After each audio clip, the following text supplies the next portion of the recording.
¿Qué ha pasado con el petrolero llamado Marinera? El Ministerio de Transporte de Rusia ha publicado algunos comentarios sobre la incautación de este petrolero en el Atlántico. Dicen que el 24 de diciembre de 2025, el petrolero Marinera recibió una autorización temporal para navegar bajo pabellón estatal ruso, emitida de acuerdo con la legislación rusa y las normas jurídicas internacionales. Hoy, alrededor de las 3 p. hora de Moscú, la Fuerza Naval de Estados Unidos abordó el buque en alta mar, fuera de las aguas territoriales de cualquier estado. Posteriormente, se perdió el contacto con el barco.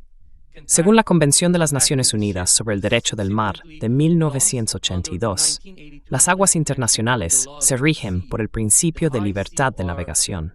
Ningún estado tiene derecho a usar la fuerza contra buques registrados legalmente bajo la jurisdicción de otro estado. ¿Qué está pasando por la mente de la administración Trump? ¿Y cuál era la necesidad de hacer esto?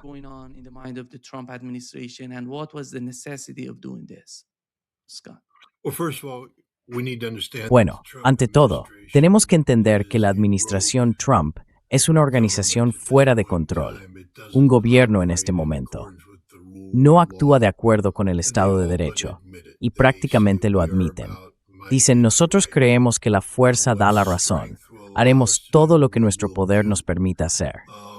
Marco Rubio ha dicho que el derecho internacional simplemente no importa, que las Naciones Unidas no importan, que la Carta de las Naciones Unidas no importa, que ninguno de los marcos legales que mantienen unido al mundo importa ya. Lo único que importa es el poder estadounidense, la fuerza estadounidense.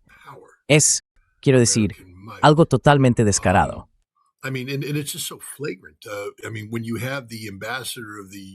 Quiero decir, cuando tienes al embajador de Estados Unidos ante las Naciones Unidas en el Consejo de Seguridad, diciendo que América determinará cómo se utiliza el petróleo venezolano, quién puede comprarlo y quién no, no hay ninguna base legal para eso. El secuestro de Maduro es un acto flagrantemente ilegal, y ahora hemos cometido un acto de piratería en alta mar. Eso es lo que es, piratería. No existe ningún marco legal que permita que esto ocurra. Y el sistema judicial estadounidense ha sido corrompido, porque al parecer, la Guardia Costera actuó en virtud de una orden emitida por el Distrito Sur de Nueva York, que les permitía incautar este barco. Pero no hay ninguna autoridad constitucional para esa orden.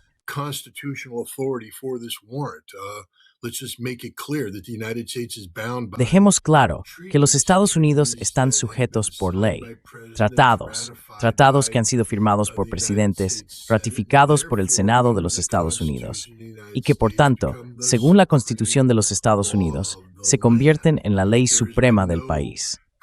No se ha aprobado ninguna legislación del Congreso que modifique estos tratados de una manera que dé a los tribunales un punto de apoyo, porque la única vez que los tribunales tienen un punto de apoyo es cuando el Congreso ha tomado una acción legislativa, y entonces los tribunales pueden determinar la constitucionalidad de la interpretación del tratado en relación con la legislación del Congreso. Pero en ausencia de legislación del Congreso, el tratado es la ley suprema del país.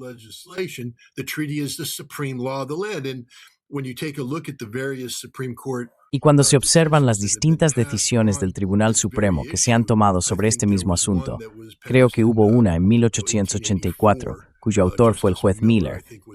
Él básicamente dijo, miren, cuando se tiene un tratado y surgen disputas sobre ese tratado, los tratados dependen del honor y de la intención de las naciones implicadas y de los intereses de esas naciones. Estados Unidos ya no tiene honor, ninguno, en absoluto. No hay honor, y nuestros intereses son puestos. Así que, básicamente, en este momento, los productores nacional se deciden resumir de carrera. Solo quiero señalar eso. Esto no puede ser producido bien de folclore.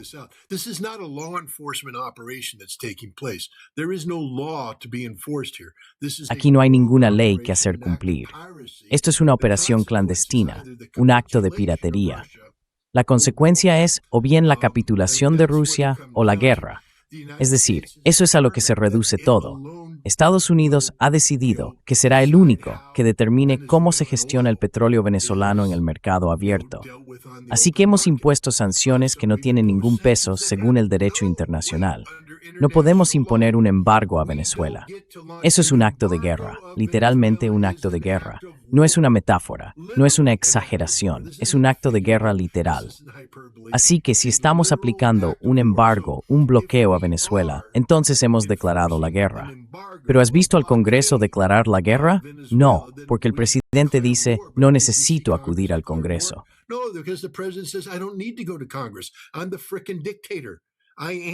Soy el maldito dictador, soy Donald Trump. Y él actúa como no solo virtual, es un dictador. El Congreso ha eludido su responsabilidad. No hay ningún obstáculo congresual en absoluto. Y los tribunales también han eludido su deber, porque hacen lo que él quiere, sin importar lo que diga la Constitución. Así que Estados Unidos ha dejado de funcionar como una república constitucional. Hoy funcionamos como una dictadura dirigida por este culto a la personalidad llamado Donald Trump. Lo que Donald quiere, Donald lo consigue. Quiero decir, se ha vuelto absurdo. Cuando la gente habla de la doctrina Monroe, dicen que es la doctrina Donroe. Quiero decir, ¿esto es un sketch de Saturday Night Live? ¿En esto se ha convertido América? ¿En una maldita broma? ¿Una broma continua?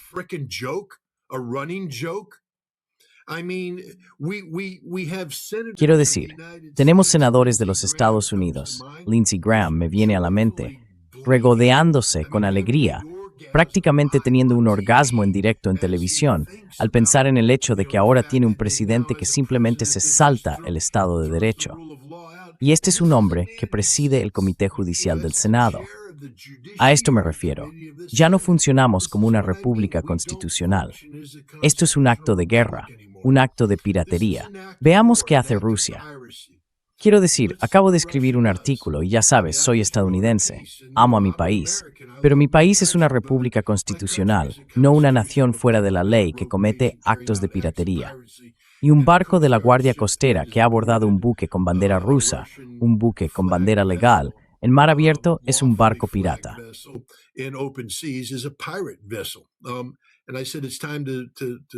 Y dije, es hora de darle un golpe en el hocico al camello. Lo que quiero decir con eso es que hay un viejo dicho de Oriente Medio. Una vez que el camello mete el hocico bajo la tienda, si no lo detienes, acaba dentro de la tienda. Y ahora mismo, Estados Unidos está metiendo el hocico bajo la tienda del Estado de Derecho. Básicamente estamos diciendo que no existe el Estado de Derecho. Y si alguien no nos da un golpe en el hocico y nos hace retroceder, empezaremos a hacer cualquier cosa. Quiero decir, una vez que lo hagamos, no habrá quien nos detenga. Tengo que reírme de Europa ahora mismo. Estamos apoyando esta acción, este acto de piratería.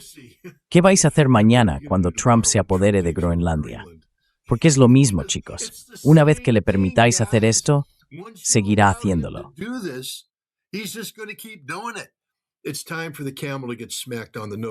Es hora de darle un golpe en el hocico al camello, porque si no lo hacemos, nos encaminamos hacia la Tercera Guerra Mundial.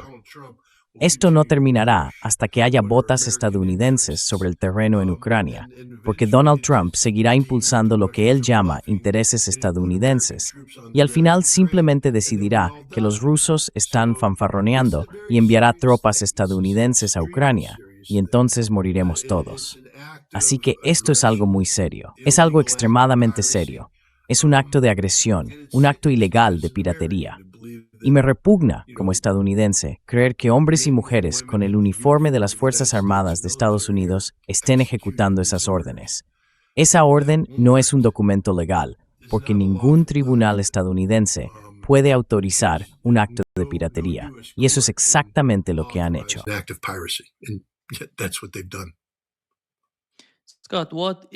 Scott, ¿cuál es el resultado de secuestrar al presidente de Venezuela? ¿Cuál era el resultado deseado por la administración Trump?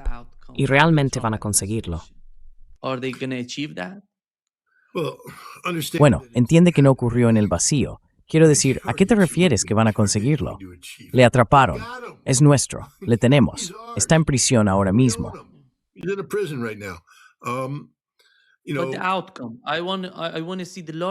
Pero el resultado, quiero ver el panorama general. ¿Cuál sería el resultado? ¿Qué quiere Estados Unidos de Venezuela, que bajo el gobierno de Maduro no pudo conseguir? Por eso van allí. No, no, no, you're missing the whole point. To have a No Maduro estás entendiendo el punto administration means the principal. United States recognizes Tener una sovereignty. administración de Maduro significa que Estados Unidos reconoce la soberanía. Sabes, Estados Unidos publicó un documento de estrategia de seguridad nacional en noviembre de 2025 y todo el mundo lo menospreció. Me río en la cara de esa gente. Sí, tengo que disculparme, Nima. He llegado a un punto en el que ya no me importa la ignorancia. Odio la estupidez. Y ahora mismo hay un montón de gente realmente estúpida que cree saber lo que está pasando y no lo sabe. Cuando publicaron ese documento, dije, este es un documento real. Oh, no, no lo es. Es solo Trump echando humo. No, es un documento real y es una política real y se está aplicando mientras hablamos. And it's real policy and it's being implemented as we speak. And that document said that America is going to create Y ese documento decía que Estados Unidos va a crear la fortaleza América en el hemisferio occidental y que somos dueños de todo.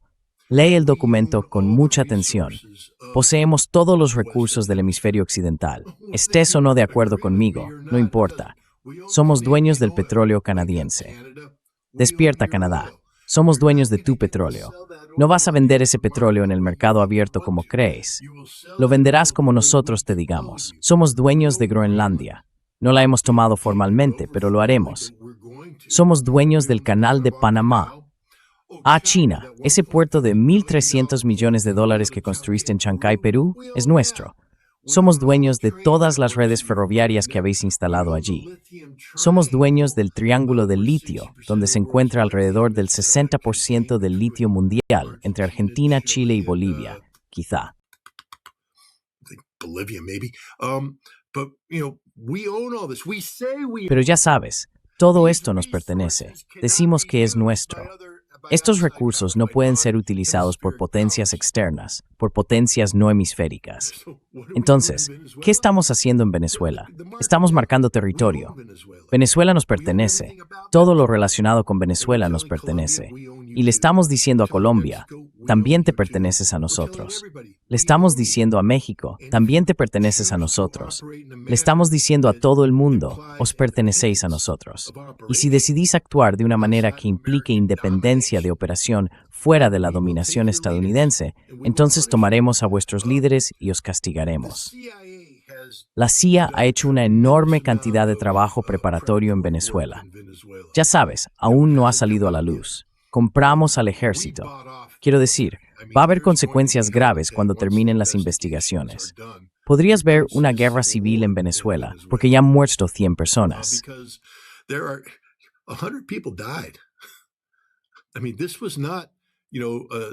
Quiero decir, esto no fue, ya sabes, entrar, atrapar a alguien y salir. Matamos a un centenar de personas. 32 de ellas eran fuerzas de seguridad cubanas que al parecer no tenían gafas de visión nocturna. Así que, cuando Estados Unidos apagó las luces y la Delta Force entró con sus gafas de visión nocturna, no tuvieron ninguna oportunidad. Hirieron a 7 hombres de la Delta porque dispararon al azar, pero la Delta dispara con precisión y mató a todos. Al parecer, matamos a todos. Quiero decir, sirvientes civiles en la casa, murieron. Civiles en la calle que se cruzaron con el fuego de supresión desplegado en varios puntos de Caracas, murieron.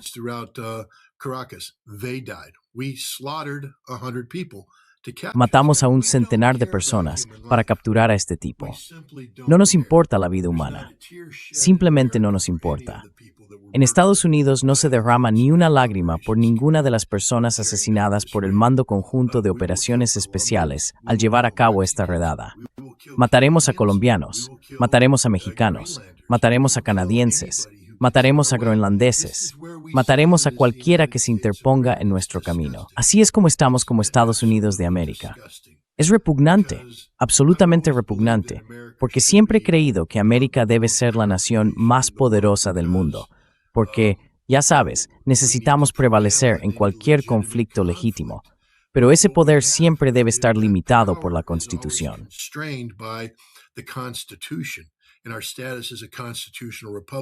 Y nuestro estatus como república constitucional, nuestro estatus como nación gobernada por el Estado de Derecho, no solo a nivel interno, sino también en cuanto a nuestra interacción con la comunidad global. Solo quiero recordar a tu audiencia que la Carta de las Naciones Unidas es un tratado firmado por un presidente estadounidense, ratificado por 2/3 del Senado de los Estados Unidos, y por tanto, según la Constitución, es la ley suprema del país. Así que cada vez que escuches a un idiota como Marco Rubio, o a gente en tu chat, o a cualquier otra persona decir, no, el derecho internacional no importa, que se callen. Sí importa, es real. Y sin él, vivimos en una jungla.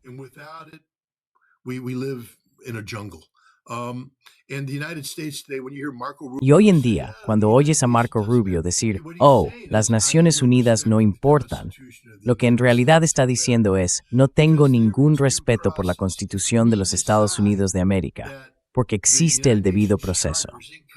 Si decidimos que la Carta de las Naciones Unidas es incompatible con los Estados Unidos, con la República Constitucional llamada Estados Unidos, entonces hacemos cosas como retirarnos de la Carta o aprobamos una ley para modificar el tratado, lo cual se nos permite hacer.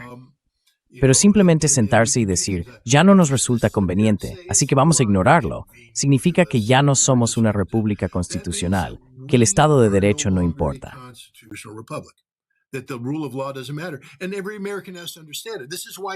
Y cada estadounidense tiene que entenderlo. Por eso el ICE recorre hoy las calles de las ciudades estadounidenses y detiene a ciudadanos sin temor a las consecuencias, porque el Estado de Derecho no importa. Hemos permitido que este narcisista, este Calígula, este culto a la personalidad, diga básicamente, lo que quiero, lo consigo, y nadie se interpone en su camino, ni dentro del país, ni ahora a nivel internacional. Por eso creo que hay que darle un puñetazo en la nariz al camello. Rusia hunde al maldito barco de la Guardia Costera. Envía una señal, traza una línea, porque si no lo haces, el camello estará dentro de la tienda, y entonces todo habrá terminado. Entonces será la Tercera Guerra Mundial.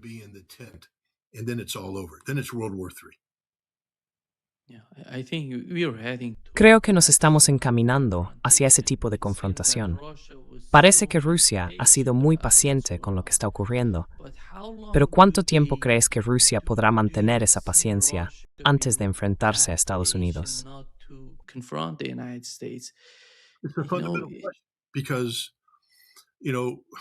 Es una cuestión fundamental porque sí, acabo de escribir un artículo titulado El escudo de las sanciones. En él hablo de la amenaza que suponen las sanciones. Estados Unidos ha utilizado sanciones. Y al principio, yo solía creer que imponer sanciones significaba que no tenías una política clara, que no sabías qué hacer.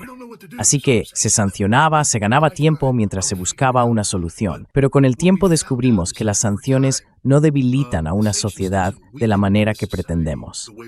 La idea era conseguir que la población hiciera responsable a su gobierno.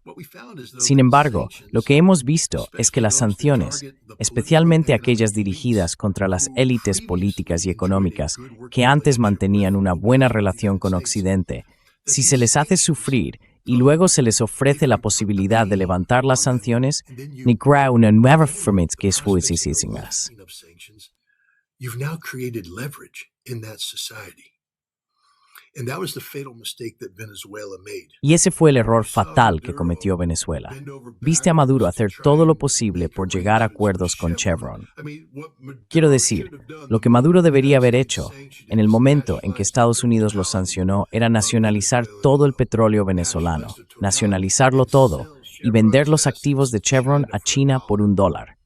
Decir, China, esto es vuestro ahora. América, os habéis pasado de la raya y ahora lo pagáis. Vinisteis contra nosotros y os hemos dejado fuera de juego. Ya no importáis, ahora pertenece a China. Y entonces obligas a Estados Unidos a sufrir un golpe mayor. ¿Pero qué pasó? No, él dijo, juguemos un poco. Trabajemos con Chevron, trabajemos con Estados Unidos, hagamos acuerdos. ¿Por qué?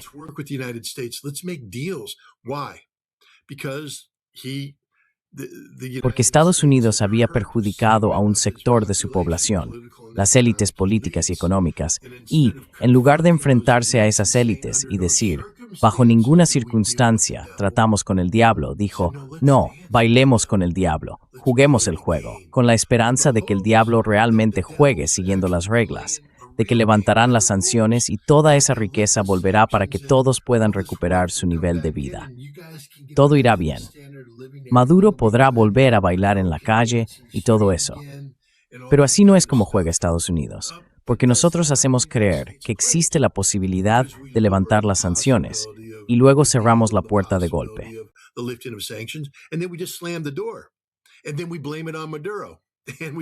Y luego le echamos la culpa a Maduro y decimos que es su culpa. Ahora las élites políticas y económicas dicen, oye Maduro, él es el culpable. Y la CIA aparece y dice, oye chicos, podemos ayudaros con esto. Vosotros nos ayudáis a deshacernos de Maduro. Tenéis cuentas bancarias ahora mismo con dinero en ellas. Aquí está la cuenta, está vuestro nombre. Hay mucho dinero ahí y habrá más cuando empiece a fluir el petróleo. Todo lo que tenéis que hacer es jugar al juego. Y, tristemente, los comerciantes venezolanos aceptaron el dólar de la CIA. Esto es lo que está ocurriendo en Irán, por cierto. Solo quiero dejar este punto muy claro. El gobierno iraní, ya sabéis, no condeno al hombre.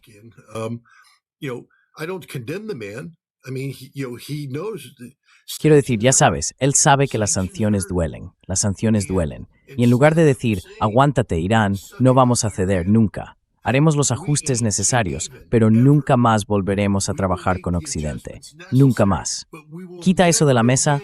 Él dijo, no, tenemos que llevarnos bien con Occidente. Ah, mierda, ese fue tu error, tío. Porque en el momento en que hiciste eso, creaste esperanza en los ojos de ciertos sectores políticos y económicos de Irán de que podrían venir tiempos mejores si se levantaban las sanciones.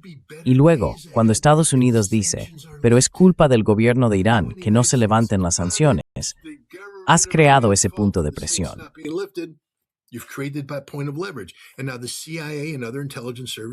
Y ahora la CIA y otros servicios de inteligencia, Israel, los Países Bajos, el Reino Unido, están allí aprovechando esta falsa esperanza de prosperidad económica para fomentar la oposición y derrocar al gobierno de Irán. El gobierno de Irán tiene la culpa de esto al 100%. Quiero decir, no apruebo lo que está ocurriendo, pero es su culpa. Ellos crearon esta situación, igual que lo hizo Maduro. Y mira, Rusia está haciendo lo mismo. A Vladimir Putin se le dio un regalo, el regalo de las sanciones. Porque las sanciones contra Rusia son tan absolutas que el país creó un escudo de sanciones que básicamente decía, para sobrevivir, tenemos que vivir al margen de cualquier noción de interacción económica con Occidente.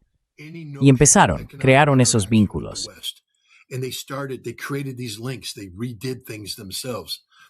Ellos mismos volvieron a hacerlo. Pero entonces apareció Kirill Dmitriev. Y no digo que el hombre sea una quinta columna, pero lo es. Es un banquero de Goldman Sachs que dirige el Fondo Soberano de Rusia, un fondo que depende de las metodologías económicas occidentales para prosperar. Putin debería haberlo cerrado, habérselo entregado a un ruso y haber dicho, dirígelo al estilo ruso. No queremos más banqueros de Goldman Sachs. Lo siento, Kirill, aquí tienes tu pensión, vete a hacer otra cosa. Pero en lugar de eso, Kirill llegó y dijo, oye, podemos trabajar con Occidente aquí. ¿Por qué no les ofrecemos estas relaciones económicas, la explotación del Ártico, que nos ayuden con el desarrollo petrolero en el norte, los minerales raros, todas estas cosas que podemos hacer?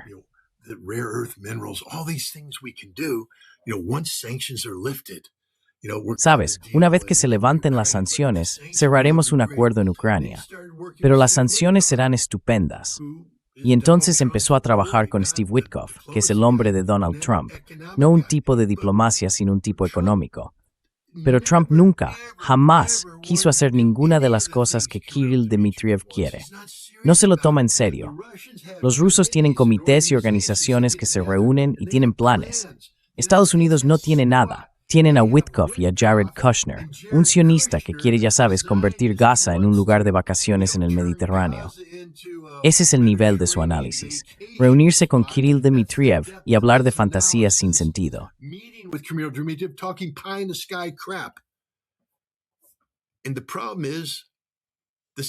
Y el problema es que esto se publica en Rusia, y entonces las élites políticas y económicas rusas dicen, queremos eso, podemos ganar dinero con esto, sería algo bueno. y empiezan a presionar a Vladimir Putin para que mejore las relaciones con Occidente. No, tú tenías un escudo de sanciones. Nunca, jamás trates con Occidente, Vladimir Putin. Nunca, no ahora. No con Donald Trump. Donald Trump es un hombre sin honor. Ningún acuerdo con Donald Trump saldrá nunca como crees que saldrá. Es una calle de sentido único. El acuerdo solo es bueno en la medida en que Donald Trump se enriquezca personalmente con él, ya sea política o económicamente.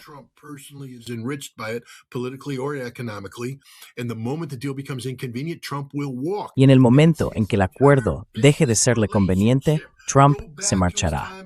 Esa es toda su forma de entender las relaciones empresariales. Vuelve a su época como agente inmobiliario en Nueva York. Vuelve a su época en Atlantic City con los casinos. Es un tipo despreciable que literalmente utiliza las normas para ganar dinero en su propio beneficio. No le importa crear un negocio viable. No le importan las relaciones mutuamente beneficiosas. Dijo, calle de sentido único. Eso es todo. Donald Trump, sentido único. Y ahora es el presidente de los Estados Unidos y está haciendo que el país se comporte de esa manera. Vladimir Putin tiene que hacer callar a Kirill Dmitriev ahora, que lo detenga.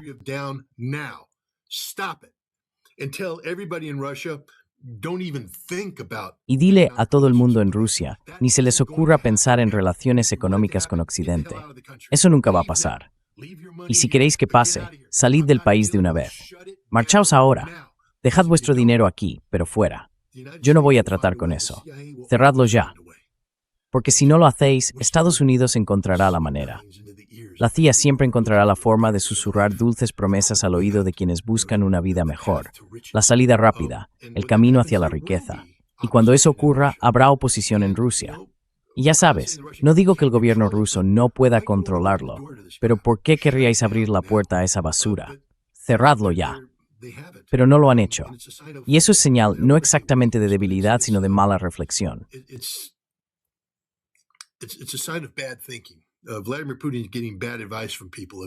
Vladimir Putin está recibiendo malos consejos de algunas personas. Si alguien le dice que existe la posibilidad de que el espíritu de Alaska se manifieste, no hay ninguna posibilidad de eso. El espíritu de Alaska siempre fue un fraude. No lo olvidéis nunca.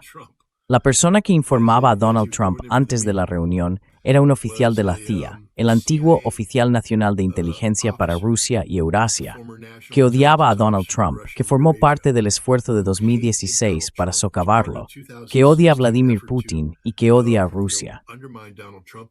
¿De verdad creéis que esta persona le estaba dando a Trump un análisis realista sobre Rusia?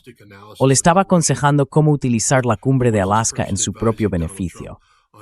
¿Qué necesitáis que los rusos se comprometan a hacer para poder retiraros?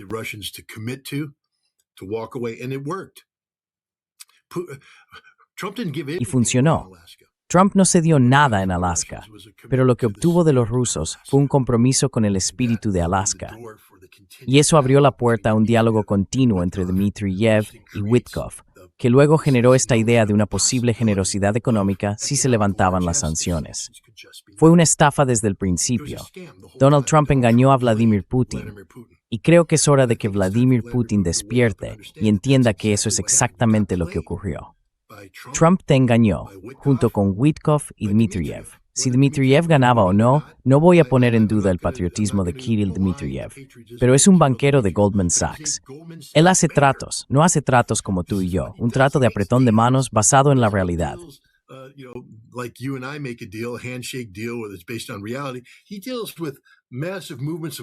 Él maneja enormes movimientos de dinero que enriquecen a ciertas élites. Y eso es lo que ha hecho. Creó la posibilidad de que determinadas élites en Rusia ganaran una gran cantidad de dinero. Estamos hablando de gobernadores, jefes de ciudades, directores de corporaciones. Toda esta gente se está alineando para participar en este juego, y son personas que tienen poder político. Ahora están decepcionados porque los billones de dólares que pensaban que iban a ganar no se van a materializar. Dmitriev se ha quedado con las manos vacías, pero también Vladimir Putin. Ciérrelo ahora, presidente Putin. Ciérrelo ahora. No existe ningún espíritu de Alaska. Nunca lo hubo. Siempre fue una estafa, y le están estafando ahora mismo. Y si no lo cree, eche un vistazo a su maldito barco que acaba de ser abordado por piratas estadounidenses en el Atlántico Norte.